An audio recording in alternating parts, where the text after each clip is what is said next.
Indian രാഷ്ട്രീയത്തിലെ കളികൾക്ക് എന്നും ഒരു യുദ്ധക്കളത്തിന്റെ വീര്യമുണ്ട്. അടവുകളും തന്ത്രങ്ങളും വാഗ്വാദങ്ങളും നിറഞ്ഞൊരു പോരാട്ടം. എന്നാൽ കഴിഞ്ഞ ഏതാനും ആഴ്ചകൾ കേരളത്തിലെ കോൺഗ്രസ് രാഷ്ട്രീയത്തിൽ അരങ്ങേറിയത് ഒരു യഥാർത്ഥ മഹാഭാരത യുദ്ധത്തിന് സമാനമായിരുന്നു എന്ന് പറഞ്ഞാൽ അതിശയോക്തിയില്ല. ഈ യുദ്ധഭൂമിയിൽ കരുത്തരായ രണ്ട് യോദ്ധാക്കളുണ്ട്. പ്രതിപക്ഷ നേതാവ് വി.ഡി. സതീശനും ACC ജനറൽ സെക്രട്ടറി KC വേണുഗോപാലും തങ്ങളുടെ നിലപാടുകളിൽ ഉറച്ചുനിന്നു.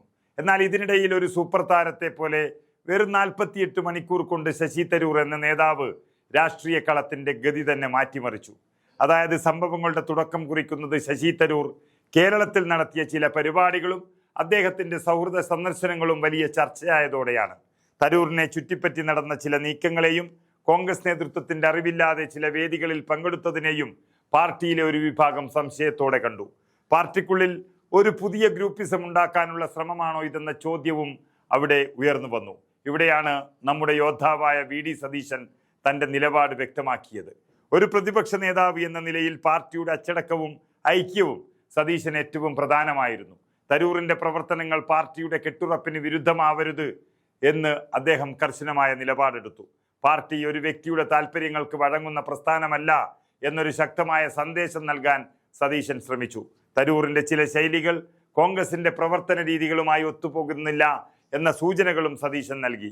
പാർട്ടി നേതൃത്വത്തിന്റെ അനുമതിയില്ലാതെ ഇത്തരം പരിപാടികളിൽ പങ്കെടുക്കുന്നത് ശരിയായ നടപടിയല്ല എന്ന് അദ്ദേഹം തുറന്നു പറഞ്ഞു. ഇതൊരു വാക്പോരിന്റെ ആരംഭം കുറിച്ചു. പിന്നീട് കളത്തിലേക്ക് കടന്നു വരുന്നത് ACC ജനറൽ സെക്രട്ടറി KC വേണുഗോപാലാണ്.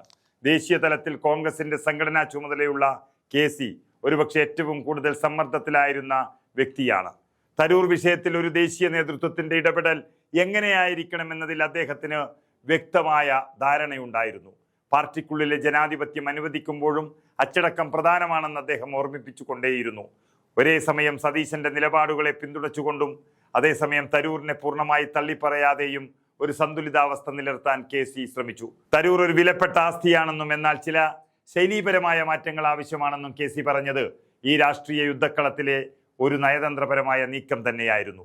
ഒരു വശത്ത് അച്ചടക്കം ഉറപ്പാക്കുക, മറുവശത്ത് ഒരു പ്രമുഖ നേതാവിനെ അകറ്റി നിർത്താതിരിക്കുക. ഇതിനിടയിലാണ് വയനാട്ടിൽ നടന്ന ലക്ഷ്യ നേതൃ ക്യാമ്പ് എന്ന നിർണായകമായ 48 മണിക്കൂർ വന്നെത്തുന്നത്.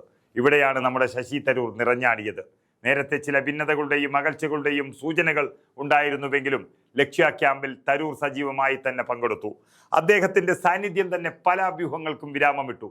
KC വേണുഗോപാലും സതീശനും മറ്റു പ്രമുഖ നേതാക്കളും ഒരേ വേദിയിൽ തരൂരിനൊപ്പം അണിനിരന്നു. ഈ 48 മണിക്കൂറിൽ തരൂർ തന്റെ നിലപാടുകൾ വ്യക്തമാക്കുകയും പാർട്ടിയുടെ ഐക്യത്തിന് താൻ പ്രതിജ്ഞാബദ്ധനാണെന്ന് ഉറപ്പുവരുത്തുകയും ചെയ്തു. ക്യാമ്പിലെ ചർച്ചകളിൽ അദ്ദേഹം സജീവമായി പങ്കെടുത്തു. തനിക്ക് പാർട്ടിയുമായി യാതൊരു പ്രശ്നമില്ലെന്നും പാർട്ടിക്കുള്ളിൽ ഗ്രൂപ്പുകൾ ഉണ്ടാക്കാൻ താൻ ആഗ്രഹിക്കുന്നില്ലെന്നും തരൂർ വ്യക്തമാക്കിയത് ഈ 48 മണിക്കൂറിനുള്ളിലാണ്.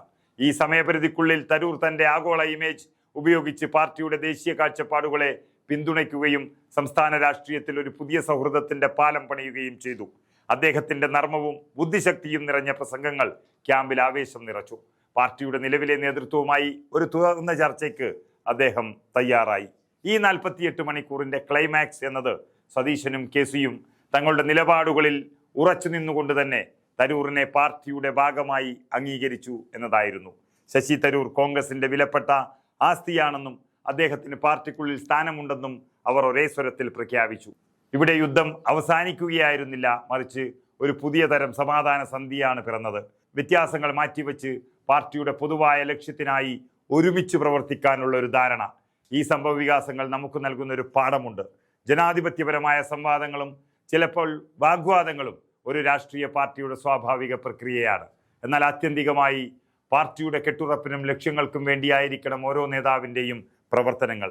ലക്ഷ്യ ക്യാമ്പിലെ ആ 48 മണിക്കൂർ കോൺഗ്രസിന്റെ രാഷ്ട്രീയ ഭാവിയിൽ ഒരു പുതിയ അധ്യായം കുറിച്ചു എന്ന് തന്നെ പറയാം. ഒരുപക്ഷെ സതീശനും KCയും തങ്ങളുടെ നിലപാടുകളിൽ ഉറച്ചു നിന്നപ്പോഴും തരൂറിന്റെ 48 മണിക്കൂർ നിറഞ്ഞാട്ടം പാർട്ടിക്കുള്ളിൽ ഒരു പുതിയ ഐക്യത്തിന്റെയും പരസ്പര ബഹുമാനത്തിന്റെയും അന്തരീക്ഷം സൃഷ്ടിച്ചു. ഇനി വരാനിരിക്കുന്ന തെരഞ്ഞെടുപ്പുകളിൽ ഈ ഐക്യം കോൺഗ്രസിന് എത്രത്തോളം ഗുണം ചെയ്യുമെന്നത് കണ്ടറിയേണ്ടിയിരിക്കുന്നു. പക്ഷേ ഒന്നുറപ്പാണ്, കേരളത്തിലെ കോൺഗ്രസ് രാഷ്ട്രീയം ഇപ്പോൾ പുതിയൊരു ഘട്ടത്തിലേക്ക് പ്രവേശിച്ചിരിക്കുന്നു. കൂടുതൽ കരുത്തോടെ, കൂടുതൽ ഐക്യത്തോടെ ഈ രാഷ്ട്രീയ യുദ്ധക്കളത്തിൽ മുന്നോട്ട് പോകാൻ ഈ ധാരണ അവർക്ക് കരുത്തു പകരുമെന്ന് നമുക്ക് പ്രതീക്ഷിക്കാം. തരൂരിന്റെ പ്രതികരണവും ഒന്ന് കണ്ടു നോക്കാം. ഒരുമിച്ച് പ്രവർത്തിച്ച് ജയിക്കണം എന്നൊരു എല്ലാവരും മനസ്സിലൊരു ശക്തമായ ഒരു വിശ്വാസം. അപ്പോൾ ഒരു ക്വയറ്റ് ഡിറ്റർമിനേഷൻ. ഇതിൽ നമ്മൾ മുന്നോട്ട് പോകും, നമ്മൾ ജയിക്കും. അതാണ് നമ്മളുടെ ഒരു ആറ്റിറ്റ്യൂഡ്. പാർട്ടി എൻ്റെ ഒപ്പം എപ്പോഴും നിൽക്കണമെന്ന് തന്നെ എൻ്റെ വിശ്വാസമായിരുന്നത്. അപ്പം എന്താ ബുദ്ധിമുട്ട്? ഞാൻ പാർട്ടി ലൈൻ വിട്ടു എന്ന് ആരാ പറഞ്ഞിരിക്കുന്നതാണ് ചോദ്യം. കാരണം നിങ്ങൾക്കറിയാമല്ലോ, ഏത് വിഷയത്തിലും ഞാൻ എൻ്റെ അഭിപ്രായം പറഞ്ഞാൽ കൂടി ചില ബേസിക് വിഷയങ്ങളുടെ ഇടയിൽ ഒരിക്കലും ഒരു മാറ്റം ഉണ്ടായിട്ടില്ല. അതുമാത്രമല്ല, പാർട്ടിയും ഞാനും ഓരോരോ വിഷയങ്ങളെക്കുറിച്ച് നോക്കുമ്പോൾ ഭൂരിപക്ഷം വിഷയങ്ങളിൽ എപ്പോഴും ഒന്നെ ആയിരുന്നു. ഞാൻ നിങ്ങൾക്കറിയാമല്ലോ, പാർലമെൻറ്റിലെ എൻ്റെ പ്രസംഗങ്ങളൊക്കെ നോക്കിക്കോളൂ, ഞാൻ മന്ത്രിമാരോട് ചോദിക്കുന്ന ചോദ്യങ്ങൾ നോക്കിക്കോളൂ. ഇതെല്ലാറ്റിലും ഒരു ക്ലിയർ ലൈനുണ്ട്. ഇതിൽ കോൺഗ്രസ് പാർട്ടിക്ക് ഒരു ബുദ്ധിമുട്ടുണ്ടാവാൻ ആവശ്യമില്ല. ഞാൻ ചില കാര്യങ്ങൾ വെളിയിൽ പറയണതോ എഴുതുന്നതിനെക്കുറിച്ച് നമ്മുടെ മാധ്യമക്കാർ വിവാദം ചിലപ്പോൾ ഉണ്ടാക്കുമ്പോൾ ആ ഹെഡ്ലൈന് മാത്രം നോക്കിയിട്ട് ചിലർ കോമെൻ്റ് അടിക്കും. പക്ഷേ ഞാൻ അവർക്ക് ചൂണ്ടിക്കാണിക്കും, ഇതാണ് ഞാൻ എഴുതിയിരിക്കുന്നത്, നിങ്ങൾ പൂർണ്ണമായി വായിച്ചിട്ടെന്ന് ചോദിച്ചാൽ ആരും പൂർണ്ണമായി വായിച്ചിട്ടില്ല. അപ്പോൾ വായിച്ച ശേഷം ആൾക്കാർക്ക് മനസ്സിലാക്കാൻ തുടങ്ങി ഇത് കുറച്ചൊക്കെ കൂടുതൽ ദൂരം പോയിട്ടുണ്ടായിരുന്നു. ഇപ്പോൾ അങ്ങനെ ഒരു പ്രശ്നമേ ഇല്ല ആരുടെ മനസ്സിലും. നിങ്ങൾ കണ്ടില്ലേ, നമ്മളെല്ലാവരും ഒരുമിച്ച് നിന്നു, സംസാരിച്ചു, സ്നേഹബന്ധമാണ് എല്ലാവരും. ഒപ്പം കുറേ വർഷങ്ങളായി ഒരുമിച്ച് പ്രവർത്തിക്കുന്നു.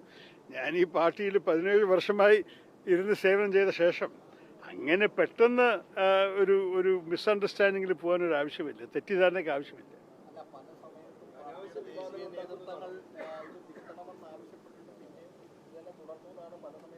അല്ല, നമ്മളുടെ പാർട്ടി ഒരു ജനാധിപത്യ പാർട്ടിയാണ്. ഞാൻ ദേശീയ നേതൃത്വത്തിന് വേണ്ടി മത്സരിച്ചു, തോറ്റു, അതോടെ ആ കഥ കഴിഞ്ഞു. പക്ഷെ അതിൽ ഞാൻ വലിയൊരു ഒരു പ്രോബ്ലം കാണുന്നില്ല. ഞാൻ മാത്രമല്ലല്ലോ, പാർട്ടിയുടെ ചരിത്രത്തിൽ പല തെരഞ്ഞെടുപ്പും നടന്നിട്ടുണ്ട്. പാർട്ടിയുടെ നേതൃത്വത്തിന് വേണ്ടിയിട്ട് പലവരും ജയിച്ചിട്ടും തോറ്റിട്ടുണ്ട്. അതുപോലെ ഞാനും ജയിച്ചു, മത്സരിച്ചു, തോറ്റു. ഇടയ്ക്ക് ചില പ്രസ്താവനകൾ നരേന്ദ്രമോദിയൊക്കെ എൽ കെ അദ്വാനിയുടെ വിഷയം ആർക്കാണ് പരാമർശം ചെയ്തിരിക്കണമെന്നാണ് ചോദ്യം. കാരണം ഞാൻ അദ്ദേഹത്തിന് ഇങ്ങനെ ഒരു 98 വയസ്സായ മനുഷ്യൻ്റെ പിറന്നാളും ഞാൻ മര്യാദ കാണിച്ചത് മാത്രമേ ഉള്ളൂ. രാഹുൽ ഗാന്ധിജി എന്നെ നിങ്ങൾ സ്വാമിഹം ആദ്യം നോക്കിക്കോളൂ, എല്ലാ വർഷവും അദ്ദേഹത്തെ പിറന്നാൾ ഇതേപോലെ ചെയ്യുന്നുണ്ട്. ഞാൻ ചെയ്തതിൽ വലിയൊരു അത്ഭുതമൊന്നും കാണാൻ ആവശ്യമില്ല. നമ്മളുടെ സാംസ്കാരിക രീതി അങ്ങനെയാണ്, നമ്മളുടെ കൾച്ചർ അങ്ങനെയാണ്. ഒരു പ്രായമുള്ളൊരു വ്യക്തിയെ നമ്മൾ മര്യാദ പറയണം, ആ സ്നേഹം കാണിക്കണം, ആ ബഹുമാനം കാണിക്കണം. ആ സ്പിരിറ്റിൽ മാത്രമേ ഞാൻ ചെയ്തിട്ടുള്ളൂ. അതുപോലെ തന്നെ ആ ഒരേ ആഴ്ച എനിക്കറിയാം വേറെ വിവാദം ജനങ്ങൾ ഉണ്ടാക്കിയത്, ഞാൻ മോദിയെ പ്രേസ് ചെയ്തു എന്ന് പറഞ്ഞിട്ട്. ഞാൻ അദ്ദേഹത്തിൻ്റെ പ്രസംഗത്തിൽ ഉണ്ടായിരുന്നു, എല്ലാവർക്കും അറിഞ്ഞു ഞാൻ ആ വേദി ഇരിക്കണ്ടായിരുന്നു, ആ സദസ്സിൽ ഇരിക്കണ്ടായിരുന്നു. അപ്പോൾ ഞാൻ ആ പ്രസംഗത്തെ കണ്ടു, അതിനെക്കുറിച്ച് 2 വാചകം എഴുതി എന്താ അദ്ദേഹം പറഞ്ഞതെന്ന്. ഞാൻ എവിടെയാണ് അദ്ദേഹത്തിനെ പോർത്തിയത്, എവിടെയാണ് അതിലൊരു പ്രൈസ് കൊടുത്തത്, ഞാൻ തന്നെ ആൾക്കാരോട് പറഞ്ഞ് ചൂണ്ടിക്കാണിക്കാൻ.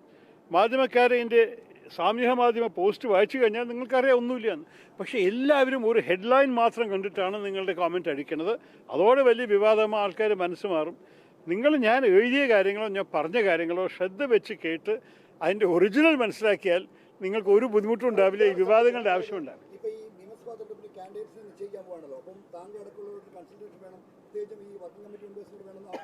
അത് ഒരു സംശയവുമില്ല, കോൺസൾട്ടേഷൻ ഉണ്ടാവുന്ന ആ വാക്ക് എന്നോട് പറഞ്ഞു കഴിഞ്ഞൊരു കാര്യമാണ്. പക്ഷേ സ്ക്രീനിങ് കമ്മിറ്റിക്ക് ഒരു പ്രത്യേക റോളുണ്ട്. നമ്മൾ കേരളത്തിൻ്റെ പാർട്ടി സ്ട്രക്ചറിൻ്റെ അകത്ത് ഒരു സ്ഥാനമുണ്ട്. ആ സ്ഥാനത്തിൽ ഞങ്ങൾ ഉറപ്പമായിട്ട് തമ്മിൽ സംസാരിക്കും.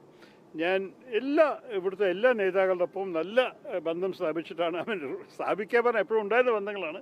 പക്ഷെ നന്നായി സംസാരിച്ചിട്ടും അവർ നല്ല സംസാരം കേട്ടിട്ടും ഞാൻ ഇറങ്ങുന്നത്. ഇല്ല, എനിക്ക് തോന്നുന്നു ഇത് ഓരോരു വ്യക്തിയുടെ ഇഷ്ടപ്രകാരമായിരിക്കും. പക്ഷെ ചില ഒരു നോംസ് അഥവാ പാർട്ടി തീരുമാനിച്ചാൽ ആ നോംസ് പാലിക്കണം. അഥവാ പാർട്ടി തീരുമാനിച്ചിട്ട് ഏത് MP മത്സരിക്കണ്ടെന്ന് പറഞ്ഞാൽ അങ്ങനെ ഇരിക്കട്ടെ.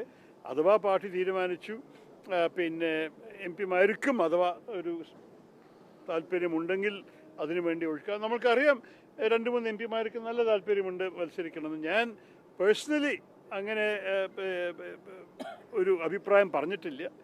ഈ പ്രചരണത്തിൽ ഞാൻ എന്തായാലും ഇറങ്ങും. അതിനാണ് ഞാൻ എപ്പോഴും ചെയ്യാൻ തയ്യാറ്. സംസ്ഥാന രാഷ്ട്രീയത്തിലേക്ക് വരാനുള്ളൊരു താല്പര്യം, സംസ്ഥാന രാഷ്ട്രീയത്തിലേക്ക് അല്ല, മാധ്യമക്കാർ അവർ ജോലി ചെയ്യുക തന്നെയാണ്. ഞാൻ നിങ്ങളെ കുറ്റം പറയില്ല. ഞാൻ വലിയൊരു വിശ്വാസിയാണ് ഫ്രീഡം ഓഫ് ദി പ്രസ്സിൽ. പക്ഷെ ഒരു കാര്യം മനസ്സിലാക്കണം, മാധ്യമക്കാർ ഒരു 1000 വാക്കുകളുടെ ഒരു ആർട്ടിക്കിളിനെ എടുത്തിട്ട് അതിനെ ഒരു വാചകമായിട്ട് സമറൈസ് ചെയ്യുമ്പോൾ പല ന്യൂവാൻസും ഡീറ്റെയിലും അർത്ഥം നഷ്ടപ്പെട്ടു പോകുന്നുണ്ട്. പക്ഷേ മറ്റേവരെയാണ് ഞാൻ കുറ്റം പറയുന്നത്. അവർ നിങ്ങളുടെ ഹെഡ്ലൈൻ മാത്രം വായിച്ചിട്ടാണ് അവർ കോമൻറ്റ് അടിക്കുന്നത്. ഞാൻ എഴുതിയത് വായിച്ചിട്ടില്ല. അതാണ് എൻ്റെ പ്രശ്നം. അപ്പോൾ ഈ ചില വിവാദങ്ങൾ അനാവശ്യമായ വിവാദങ്ങളായിരുന്നു എന്നാണ് ഞാൻ ഇപ്പോഴും പറയുന്നത്. നോക്കൂ, ഈ അടുത്ത 3 മാസം ഞങ്ങൾ എല്ലാവരുടെയും കടമ ഇത് തന്നെയാണ്. സ്റ്റേറ്റ് പോളിറ്റിക്സിൽ സജീവമാണെന്ന് പറഞ്ഞാൽ ഞാൻ കേരളത്തിൻ്റെ ഭാവിക്ക് വേണ്ടി നിങ്ങൾക്ക് ഒരു പക്ഷേ അറിയാം, ഞാൻ 4-5 ആർട്ടിക്കിൾ എഴുതി കഴിഞ്ഞു ദേശീയ മാധ്യമങ്ങളിൽ. എനിക്ക് കേരളത്തിനെക്കുറിച്ച് നല്ലൊരു സങ്കല്പമുണ്ട്. ഒരു സുഭദ്ര കേരളമായിട്ട് കാണണമെന്നാണ് എൻ്റെ ആഗ്രഹം. ഞാൻ എൻ്റെ രാഷ്ട്രാഭിപ്രായത്തിൽ നിങ്ങൾക്കറിയാം, ഞാൻ കൂടുതൽ മറ്റേവരെ വിമർശിച്ച് സംസാരിക്കുന്ന വ്യക്തിയല്ല. നേരെ മറിച്ച് ഭാവിയെക്കുറിച്ച് കാണുമ്പോൾ നമ്മളുടെ യുവാക്കളെ ഈ നാട്ടിൽ നിലനിർത്താനും അവരുടെ ഈ പാസ് ഔട്ട് ചെയ്ത ഉടനെ ഈ സംസ്ഥാനം വിട്ടിട്ട് വേറെ സംസ്ഥാനങ്ങൾക്കോ വേറെ രാജ്യത്തിലോ പോകുന്ന ഈ കഥ മാറ്റി അവർക്ക് ഇവിടെ ജീവിക്കാനുള്ള മാർഗങ്ങളെക്കുറിച്ചാണ് ഞാൻ എഴുതണമെന്ന് സംസാരിക്കുന്നത്. എൻ്റെ അഭിപ്രായത്തിൽ നമ്മുടെ വാതിലുകൾ തുറക്കണം ഇൻവെസ്റ്റ്മെൻറ്റിനും. നമ്മൾക്ക് തൊഴിലിവിടെ ഉണ്ടാക്കിയാലാണ് ഈ നാട് നന്നാകാൻ പോകുന്നത്. അതിൻ്റെ ഒപ്പം ഓരോരോ മേഖലയിലും നമ്മൾ നല്ലോണം ചിന്ത ചെയ്തിട്ട്, പിന്നെ ആരോഗ്യ മേഖലയിൽ ഉദാഹരണമാണ്, നമ്മളുടെ ഫൈനാൻഷ്യൽ സിറ്റുവേഷൻ മഹാമോശമാണ്. ഈ കേരള മോഡൽ പോയിട്ടൊരു കടത്തിൻ്റെ മോഡലായി മാറി വന്നിട്ടുണ്ട്. അവർക്ക് കടത്തിൽ ഇത്രത്തോളം ഏത് വിഷയം വന്നാലും കടമെടുത്തിട്ട് അതിന് ചിലവാക്കുമ്പോൾ അവരിപ്പോൾ വികസനത്തിനേക്കാൾ കൂടുതൽ ചിലവാക്കുന്നത് പലിശയിലാണ്. Debt servicing is taking more of our budget than development. ഇതൊക്കെ നമ്മൾ നോക്കുമ്പോൾ നമുക്ക് മുന്നോട്ട് പോകാൻ സാധിക്കില്ല. അതുകൊണ്ട് ഇതിലെല്ലാറ്റിലും നമ്മൾക്ക് പല കാര്യങ്ങൾ പറയാനുണ്ട്, ചെയ്യാനുണ്ട്. എൻ്റെ അഭിപ്രായത്തിൽ പാർട്ടി ഒറ്റക്കെട്ടായിട്ട് ഈ അടുത്ത 3 മാസം ജനങ്ങളുടെ ഒപ്പം ശക്തമായി നിൽക്കും, ജനങ്ങളുടെ ആവശ്യങ്ങൾക്ക് വേണ്ടി നിൽക്കും. ഈ പാർട്ടി എൻ്റെ അഭിപ്രായത്തിൽ ഈ തവണ അധികാരത്തിൽ വരാൻ പോവുകയാണ്. എണ്ണം പറയാൻ നമ്മുടെ പ്രതിപക്ഷ നേതാവ് 100 എന്ന് പറഞ്ഞാൽ കേട്ടുമല്ലോ. ആ 100 നല്ലൊരു ഉദ്ദേശമാണ്, നോക്കാം. യൂണിവേഴ്സൽ കാഴ്ചപ്പാടുള്ള ഒരാളാണ്, നേതാക്കന്മാരെയൊക്കെ വളരെ ക്ലോസായി ഒബ്സർവ് ചെയ്യുന്ന ഒരാളാണ്. അതെ, പല നേതാക്കന്മാരും മുഖ്യമന്ത്രി സ്ഥാനത്തേക്ക് വരുമെന്ന് സാധ്യതകൾ സ്വാഭാവികമായി മാധ്യമങ്ങൾ. അത് നിങ്ങളല്ലേ പറയുന്നത്? അതിൽ പ്രതിപക്ഷ നേതാവ് വി.ഡി. സതീശനെ എങ്ങനെയാണ് കാണുന്നത്? ഈ മുഖ്യമന്ത്രി സ്ഥാനത്തേക്ക് ഏറ്റവും കൂടുതൽ സാധ്യത കൽപ്പിക്കപ്പെടുന്ന ഒരാളും കൂടിയാണ്. നോക്കൂ, നമ്മളുടെ പാർട്ടിയിൽ പലവർക്കും കഴിവുണ്ട്, പലവർക്കും ഓരോരോ വിധത്തിൽ ജോലികൾ ചെയ്യാനുള്ള കഴിവുണ്ട്. ഞാൻ ഇതിൽ ഇറങ്ങുന്നില്ല. ഒരു വ്യക്തിയെക്കുറിച്ച് പ്രത്യേകിച്ച് എല്ലാവരെയും നല്ലപോലെ ഇഷ്ടം, നല്ല ബഹുമാനമാണ്, നല്ല അവരുടെ ഓരോരോ ക്വാളിറ്റീസിനെ മനസ്സിലാക്കാൻ എനിക്ക് സാധിച്ചിട്ടുണ്ട്. അപ്പോൾ ഞാൻ അവിടെ വിടട്ടെ. മുഖ്യമന്ത്രി അർഹതമാവാൻ പലവരും ഉണ്ടാവാം, പക്ഷെ അവസാനത്തെ തീരുമാനം ഞങ്ങളുടെ പാർട്ടിയിൽ MLA-മാരുടെ അഭിപ്രായം കൂടി അംഗീകരിച്ചിട്ട് പാർട്ടി തീരുമാനിക്കും. ആ തീരുമാനത്തിൻ്റെ സമയം വരുമ്പോൾ നമ്മളെല്ലാവരും കാണാം. നന്ദി, ഓൾ ദി ബെസ്റ്റ്. ഭാവിയിൽ സംസ്ഥാനത്ത് സജീവമാവോ? മാത്രമായി സജീവമാവെന്ന് പറയാൻ ബുദ്ധിമുട്ടാണ്. പക്ഷേ നമ്മുടെ പാർട്ടി പാർലമെന്റ് അംഗമാണല്ലോ, പാർലമെന്റ് സെഷനിൽ പോകണമല്ലോ. അപ്പോൾ ചില ഉത്തരവാദിത്തങ്ങൾ നമ്മൾക്കുണ്ടാവും. പക്ഷേ എന്നെ നല്ലോണം കാണും. ഒരിക്കലും നിങ്ങൾ മറക്കരുത്, 2021 ആ കോവിഡിൻ്റെ ഇടയിൽ ഞാൻ 56 നിയോജക മണ്ഡലത്തിൽ പ്രചരണം ചെയ്തു നമ്മുടെ നിയമസഭയ്ക്ക് വേണ്ടിയിട്ട്. ഞാൻ കോവിഡ് പിടിക്കുകയും ചെയ്തു. അതിൻ്റെ കാരണമായിട്ട് ആസ്പത്രി എത്തി ഞാൻ. പക്ഷേ 56 സ്ഥാനാർത്ഥികൾക്ക് വേണ്ടി പ്രചരണം ചെയ്തിട്ടാണ് ഇറങ്ങിയത്. അപ്പം ഞാൻ സജീവമാവുന്നത് വലിയൊരു വാർത്തയല്ല. ഞാൻ എപ്പോഴും നമ്മുടെ നിയമസഭ ഇലക്ഷനിൽ വേണ്ടി നിന്നിട്ടുണ്ട്. ഈ തവണ അതുമീതെ നിങ്ങൾ എന്നെ കാണാൻ സാധിക്കുന്ന ഒരു സംശയം വേണ്ട. Thank you.